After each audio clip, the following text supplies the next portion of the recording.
नमस्कार, स्वागत आहे तुमचे आणखीन एका नवीन आणि छानसा व्हिडिओमध्ये। तर आज आहे गटहरी अमावस्या, म्हणजेच सरळ आपल्या साध्या सोप्या भाषेमध्ये त्याला गटारी अमावस्या म्हणतात। तर त्याचा खरा अर्थ म्हणजे गटहरी अमावस्या आणि त्याचा म्हणजे मराठी अपभ्रंश झाला आणि त्याला माणसे गटारी अमावस्या म्हणायला लागली। तर मी आता आमचे दिवे वगैरे आमचे घासून घेतले आहे आणि आता दिवे लावायचे आहे आणि तिकडे आम्ही जाणार आहोत यात्रेसाठी, कारण की आमच्या गावात आहे यात्रा।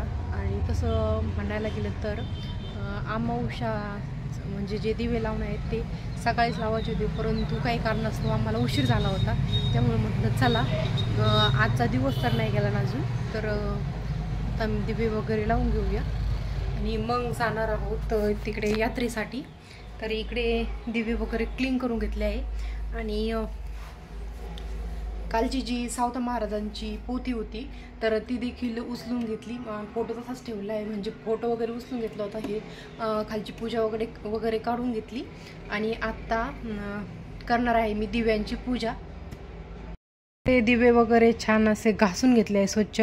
आणि हा जो दिवा आहे तो आहे आमच्या मंदिरामधील दिवा। तर उद्या आहे श्रावण सोमवार, त्यामुळे आम्ही आणला होता तो घासण्यासाठी। तर इकडे देखील आपल्या घरातील जे दिवे असतात छोटे छोटे ते घासून घेतले आणि आता त्यानंतर करणार आहोत आपण दिव्यांची पूजा।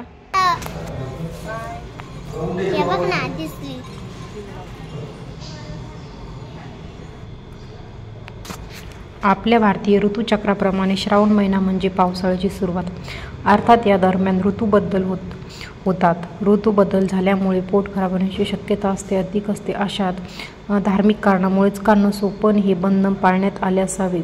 तसे श्रावण महिन्यात उपवास लावले असल्याचे कारण हेच असावे। या व्यतिरिक्त हा काळ माशांच्या प्रजननासाठी महत्त्वाचा असतो। मांसाहार असो वा शाकाहार एकूण या दरम्यान तोंडावर ताबा ठेवून भक्ती करावी, म्हणजे पोट खराब होत नाही असून आरोग्य चांगलं राहतं। आता या अमावस्या आपली कशी साजरी करायची हे आपल्यावर अवलंबून आहे। या दिवशी दिव्याचे पूजन करून जीवनातील अंधकार दूर व्हावा अशी प्रार्थना करून खाऊन पिऊन गटारीत लोळून ही अमावस्या साजरी न करता दिवे लावून ही अमावस्या साजरी करावी शक्यतो। या दिवशी घरातले सर्व दिवे, कंदील, निरांजने, समया वगैरे स्वच्छ करतात, त्यांची पूजा करतात। मग गूळ घालून कणकेचे उकडलेले दिवे किंवा पुरण घालून केलेली ढिंडे असे गोडधोड करून नैवेद्य दाखवतात।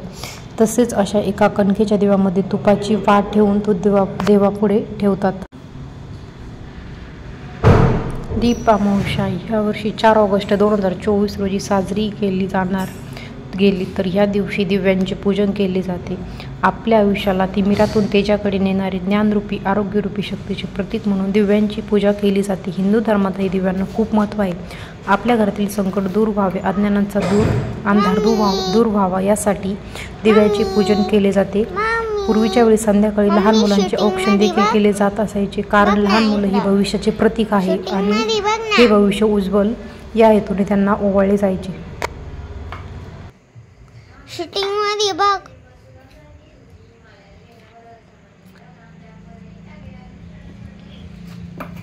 शूटिंग मध्ये बघ, स्माइल बोटानी।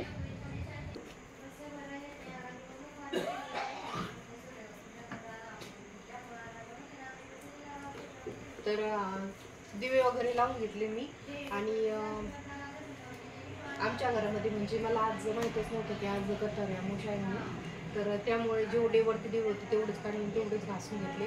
आणि हा जो दिवा आहे तो आहे आमच्या मंदिरामधील। तर म्हटलं चला उद्या आत्याने आणला होता, म्हणजे घासून न्यायचा होता त्यांना, तर मी लावून घेतला, म्हणलं त्याची सुद्धा आज पूजा करून घेऊया। तर आता आम्ही जाणार आहोत यात्रेसाठी, तर व्हिडिओ आपला शेवटपर्यंत कंटिन्यू करा। तर इथे फुले वगैरे भरपूर असतात, पिवळ्या प्रकारची फुले, म्हणजे पिवळ्या कलरची जी फुलं असतात तर ती इथे वाढली जातात, परंतु आता सध्या काही आमच्याकडं फुलं अवेलेबल नव्हती, त्यामुळे मी साधी दिव्यांची पूजा करून घेतली। आणि तुमच्याकडे कशी पूजा करतात हे नक्की मला कमेंट करून सांगा। चला व्हिडिओ पटशिंग आरती संपली काय?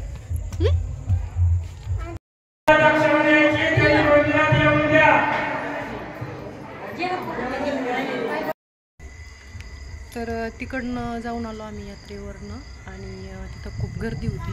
तर आत्याने आणला घरी प्रसाद. तर असा होता आजचा आपला दिवसभराचा व्हिडिओ आवडला तर नक्कीच आपल्या चॅनलला लाईक शेअर आणि चॅनलला नक्की सबस्क्राईब करा. पुन्हा भेटू आणखीन एका नवीन आणि छानसं व्हिडिओ. तोपर्यंत बाय.